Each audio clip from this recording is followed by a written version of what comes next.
Alors pour revenir sur la notion de dérivée, on va reprendre un exemple qu'on avait déjà vu dans le chapitre précédent et puis je vais rappeler quelques petites notions qui pourront aider à comprendre pourquoi on calcule ces choses qu'on appelle fonctions dérivées, que signifie le nombre dérivé caché derrière et puis ce qu'on appelle aussi les accroissements. Donc c'est des notations qu'on avait vues sur ce chapitre-là qu'on va donc rappeler. Alors j'ai choisi la fonction x égale x au carré, donc vous vous rappelez c'est cette parabole x égale x carré qui passe par 0 parce que 0, l'image de 0 c'est 0 au carré, l'image de 0,8 c'est 0,64 au carré, etc. Donc c'est ce qui donne cet aspect-là de courbe tournée vers le haut, de parabole tournée vers le haut. L'image de 1 au carré c'est 1. Je le montre ici, l'image de 1 c'est 1. Et donc ce qu'on observe c'est que c'est une fonction qui est croissante sur sa partie positive, en abscisse positive, et décroissante sur sa partie en abscisse négative.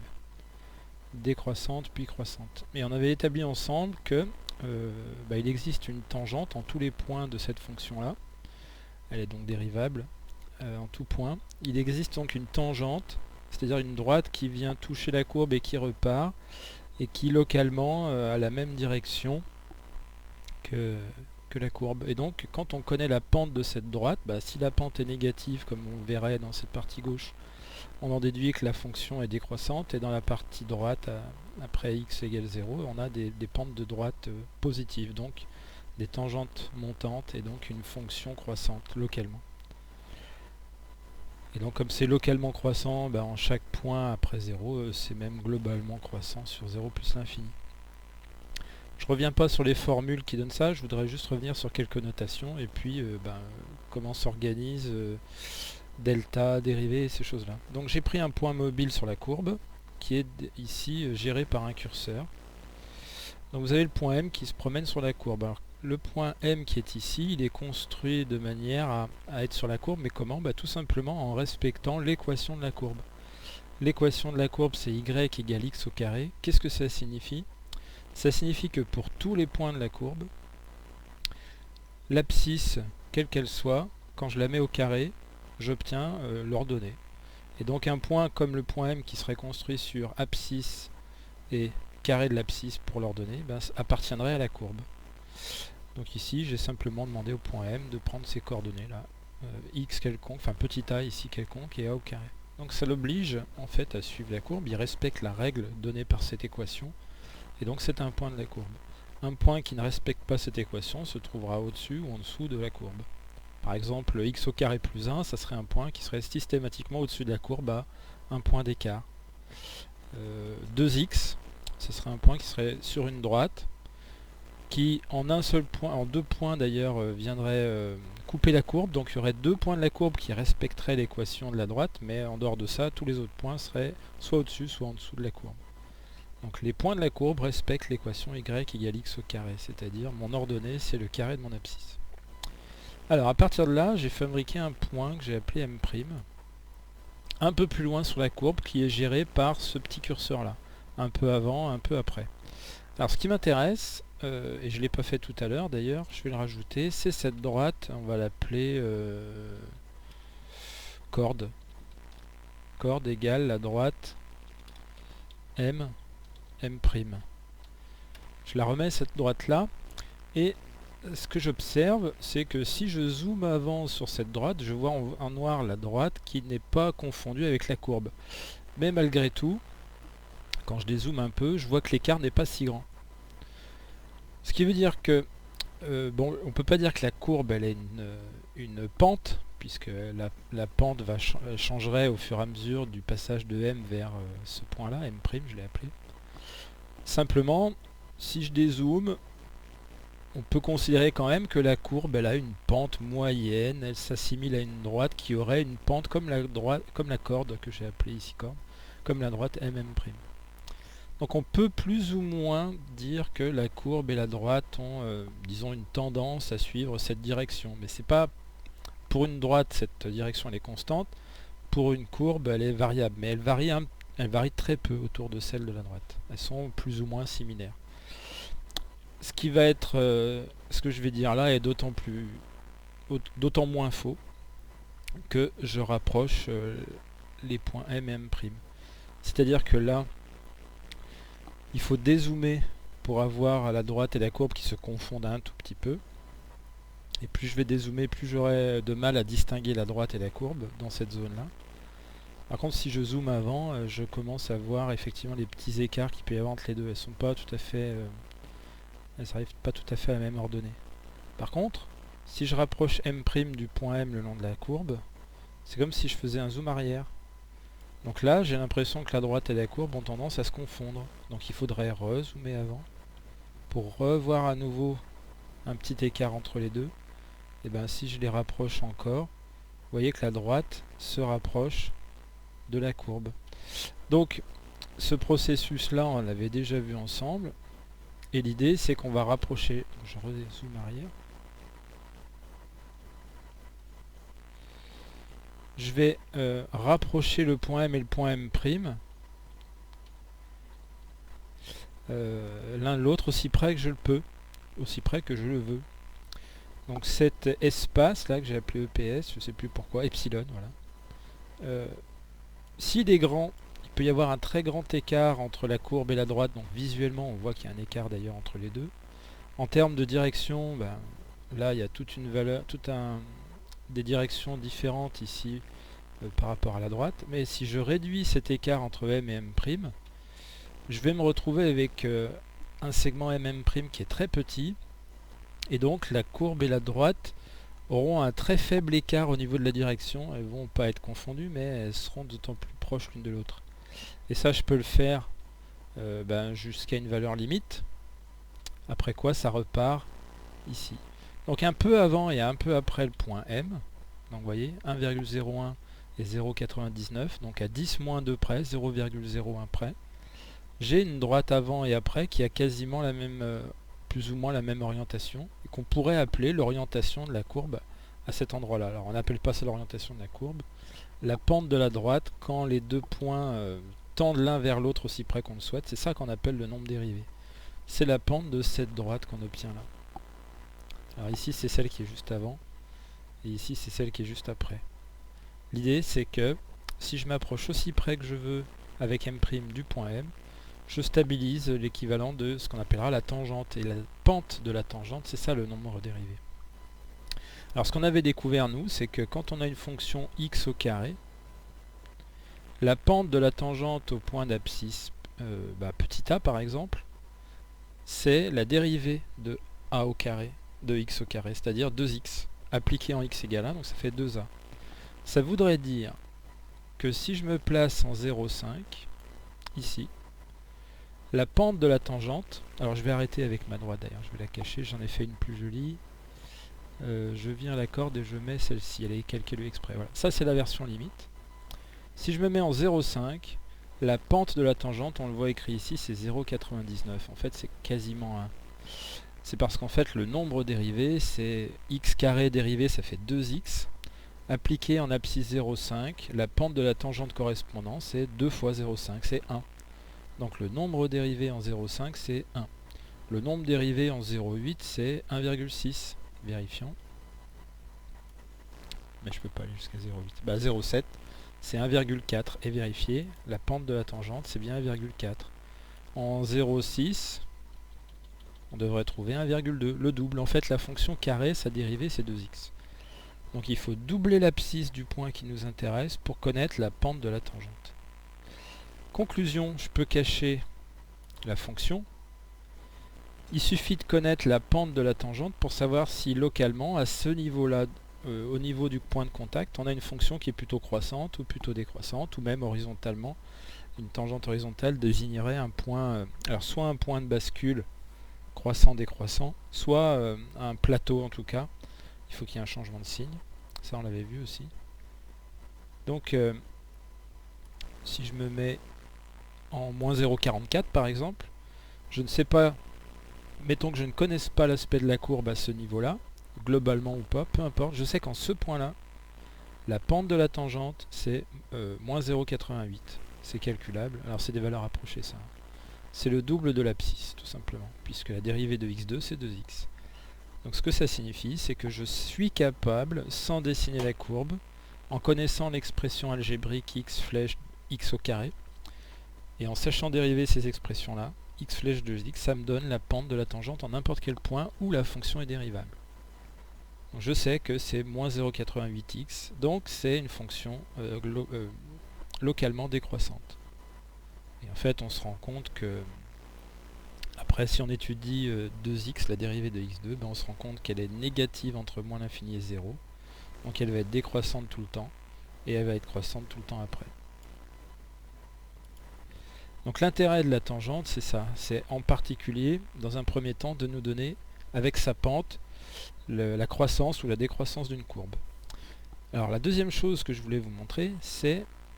donc l'idée, c'est de s'approcher de M' pour avoir la notion de dérivée. Mais si je m'éloigne de la dérivée, du point de contact, pardon, j'ai rajouté quelques points intéressants. Donc j'ai pris abscisse et ordonnée pour ces deux-là avec des segments de projection pour pouvoir les étudier eux aussi. Alors, maintenant je voulais vous parler de la notation delta. Delta, c'est un accroissement. Par exemple, quand on faisait cours, de 8h à 9h le mercredi matin, je crois, je sais plus. Enfin, en tout cas, quand on faisait cours de 8h à 9h, par exemple, le temps qui s'écoule entre le début et la fin du cours, c'est ce qu'on appelle un accroissement. Il y a une variation du temps. Et pour calculer un accroissement, vous vous rappelez, je crois, qu'on l'a vu décembre-janvier, c'est la valeur d'arrivée moins la valeur de départ. Par exemple, un cours qui a lieu de 8h à 9h, on calcule 9h, heure d'arrivée, moins 8h, heure de départ, et on obtient 9 moins 8 égale 1. 1, ça correspond à la durée du cours. La durée, en fait, c'est un accroissement du temps. Vous avez la même chose pour, je sais pas, vous êtes en montagne, votre chalet dans lequel vous avez dormi, il est à 1200 mètres d'altitude, et vous faites votre trekking en montagne, et le soir vous arrivez à un autre chalet pour faire une étape et dormir à 1600 mètres d'altitude. Et bien vous avez subi un accroissement d'altitude de 1600 mètres à l'arrivée, moins 1200 mètres au départ, plus 400 mètres. Donc c'est ce qu'on appelle un delta, un accroissement. Il peut être négatif bien sûr, puisque quand vous allez redescendre de la montagne, mettons que vous soyez à 2000 mètres d'altitude et que vous redescendez pour la fin de votre trekking, et bien vous allez vous retrouver, mettons, à 1200 mètres d'altitude. Et bien 1200 mètres à l'arrivée, moins 2000 mètres au départ, ça fait moins 800. Vous aurez donc subi un accroissement d'altitude de moins 800 mètres, qu'on traduit par vous êtes descendu de 800 mètres. On parle de dénivelé, je crois, pour les altitudes. Donc les accroissements, on en trouve de toutes sortes. Dans le temps, c'est une durée, un dénivelé d'altitude, et puis il y en a d'autres, les distances parcourues. Ou quand vous faites une mesure sur une règle, vous partez généralement du zéro à l'origine, parce que c'est quand même plus simple. Il suffit de lire la valeur d'arrivée pour avoir la longueur. Mais si je pars de la graduation 10, je vais faire, je sais pas, 12 moins 10 égale 2 cm. Je ne suis pas obligé d'aller à 0 pour mesurer. Bref, ici, je choisis un accroissement des x, delta x. Donc vous avez le point M, indice x, qui est le projeté de M sur l'axe des x, qui correspond en fait à son abscisse ici. Et j'ai pris le point M' qui se balade sur la courbe, et je l'ai ici en projeté aussi orthogonalement. D'ailleurs lui, je vais l'appeler, je vais le renommer en M'. Et bien il est marqué M', alors attendez.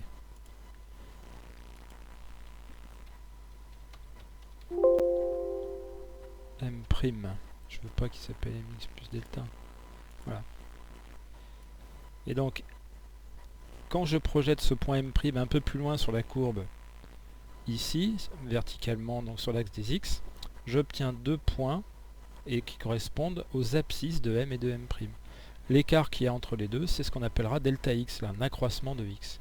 Accroissement positif de 0,39. Non, pardon, je dis des bêtises, je suis à 0,7 et la valeur d'arrivée, elle est à 1,39. Bon, mettons 0,5, 1,5. Donc là, j'ai un accroissement de 0,8. Je suis à 1,5. Qu'est-ce que c'est que ce truc? Alors, attendez, j'ai pas fait mes choses comme il faut là. Non, c'est pas ça du tout. Je me suis servi de ce curseur comme un pourcentage de, j'ai l'impression. Là, je dois être à 100% de A. Voilà, c'est ça. Et là, je suis à 50% de A. Donc, je suis à 1,05. Pas pratique, j'aurais pas dû faire comme ça. Bon, c'est pas grave. La valeur de départ, la valeur d'arrivée et la distance entre les deux, c'est ça qu'on appelle l'accroissement. Et bien la question qu'on se pose, c'est en fonction de l'accroissement en x sur l'axe des abscisses, quel est l'accroissement en ordonnée sur l'axe des y, c'est-à-dire l'ordonnée du point de départ et l'ordonnée du point d'arrivée, quel est l'accroissement qui est ici? Je pense que vous l'aurez compris. On espère que, comme la dérivée c'est 2x, l'accroissement ça soit 2 fois l'accroissement des abscisses, mais en fait c'est pas le cas. Ça sera vrai uniquement le long de l'axe le long de la tangente. Cette tangente là elle suit la direction suivant le nombre dérivé. Elle a pour pente 2x, sachant que x c'est 0,7, elle a pour pente 1,4. Et donc c'est elle qui m'amènerait à delta x et delta y qui sont doubles l'un de l'autre. C'est cette altitude là qui serait le double. Le problème étant que j'arrive un peu au-dessus avec cette courbe. En fait ici je vois que la courbe elle a tendance à suivre sa tangente effectivement localement, mais dès que je m'écarte de la tangente, la courbe elle vit sa vie. En particulier ici la parabole elle a tendance à remonter au-dessus de sa tangente. Elle est toujours au-dessus de sa tangente d'ailleurs. On dit qu'elle est concave. Et donc elle est tournée vers le haut. Ce qui fait que l'abscisse ici aboutit à une ordonnée plus haute que le double de l'accroissement qui est proposé ici. Donc c'est ça qu'on appellera delta y. Ce qu'on appellera delta y, en fait, c'est l'écart entre ce que proposait la tangente et ce que propose la courbe effectivement au point d'abscisse x plus delta x. Donc le delta x qui est ici se traduit par un delta y ici. En fait, donc l'accroissement total c'est les 2x pour le nombre dérivé plus le delta y. Ici par exemple j'obtiens 0,12. La courbe est à 0,12 au-dessus de sa tangente. Et sa tangente, elle proposait le double du delta x qui est ici. Voilà. Bon, c'est un peu beaucoup de choses en même temps, mais disons que ces notations, voilà le sens qu'on leur donne. Et donc si je réduis le delta x, je vais rapprocher le point M' du point M, et tout va se concentrer autour du point de contact. Donc ça va réduire l'écart entre la tangente et la courbe. Et donc pourquoi je vous dis tout ça? C'est parce qu'en fait, si vous regardez un point comme le point M d'abscisse 0,7,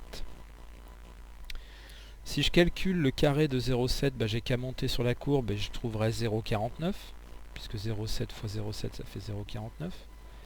Mais si je me place à... Alors, si je me souviens bien... Donc ça c'est 10% de plus que 0,7, donc c'est 0,77. Eh bien, quel est le carré de 0,77? On va zoomer. Le carré de 0,77, il est donné par ce point-là, sur la courbe. Oui, mais la tangente, elle donne une valeur qui est pas loin de la courbe. Alors là, je zoome avant, donc je vois qu'il y a un écart. Mais cet écart n'est pas énorme. Si je dézoome, vous vous rendez compte que les deux points, dans la proportion que j'ai choisie, ici un niveau de zoom pas très reculé, eh bien on pourrait considérer que le point M' qui est sur la courbe et le point qui est sur la tangente, ils sont pas loin de l'autre. Leur ordonnée à tous les deux n'est pas très loin, elles ne sont pas très loin l'une de l'autre. Conclusion, que je prenne le point de la courbe, vous voyez d'ailleurs que ma souris n'a pas besoin de bouger beaucoup, que je prenne le point de la courbe ou le point qui est sur la tangente, ils vont répondre tous les deux une ordonnée qui est sensiblement la même. Et donc question, est-ce qu'on préfère calculer le carré de 0,77, donc envoyer 0,77 dans cette formule, ou est-ce qu'on préfère envoyer 0,77 dans cette formule, 1,4x moins 0,5? Il me semble, bon c'est peut-être pas un calcul très compliqué, mais 0,77 au carré, ou 1,4 fois 0,77 moins 0,5, eh bien, il se peut que ce calcul de 1,04 fois 0,77 moins 0,5, donc le calcul donné par la tangente, il n'est peut-être pas aussi précis que ce qu'offrirait f de x, la courbe elle-même, mais vu qu'il va donner un résultat très proche, il y a bien des cas où la tangente, ça sera plus simple. Une tangente, c'est toujours le nombre dérivé fois la valeur, moins quelque chose. C'est-à-dire qu'on a une multiplication et une soustraction, quelle que soit la fonction que vous avez fait rentrer. Bon là c'est une fonction carrée, il n'y a qu'un produit, mais imaginez une fonction du type x4 plus 7x3 moins 8x plus 9, moins racine de x, quelque chose d'un peu compliqué. Il faudrait faire rentrer une valeur pas loin du point de contact pour avoir son image autour du point de contact avec plein de calculs. Alors que la tangente dirait, bah moi je peux donner une valeur très proche de ça, pas exacte, mais très proche, et surtout, avec moi vous ne faites qu'une petite multiplication par le nombre dérivé au point de contact, et vous enlevez l'ordonnée à l'origine. Une multiplication et une soustraction contre tout et n'importe quoi. Ben, dans beaucoup de cas, la tangente fournira une valeur très proche, si on s'écarte pas trop évidemment, là je m'écarte trop. Mais c'est une question de... c'est à vous de décider ce qui va être acceptable ou pas. Mais par exemple, vous voyez bien que la partie verte, elle est énormément... elle est visible. Donc là, on va faire une grosse erreur de calcul. Mais si je m'approche pas très loin de 0,7, là, par exemple, et bien là, c'est 7,07 au carré, autant dire qu'on est vraiment pas loin. Et bien on va peut-être préférer la tangente, qui va faire en très peu de calculs un résultat qui sera presque aussi précis que la fonction, et ça sera d'autant plus vrai que je serai proche du point de contact. Donc voilà les deux choses que je voulais vous montrer, c'est à la fois les deltas qui jouent sur les valeurs approchées, et puis le nombre dérivé qui permet de déterminer la pente de cette tangente, qui est très utile pour les valeurs approchées, et le fait de savoir si une courbe est croissante, décroissante, localement en tout cas. Voilà, c'est bon pour aujourd'hui.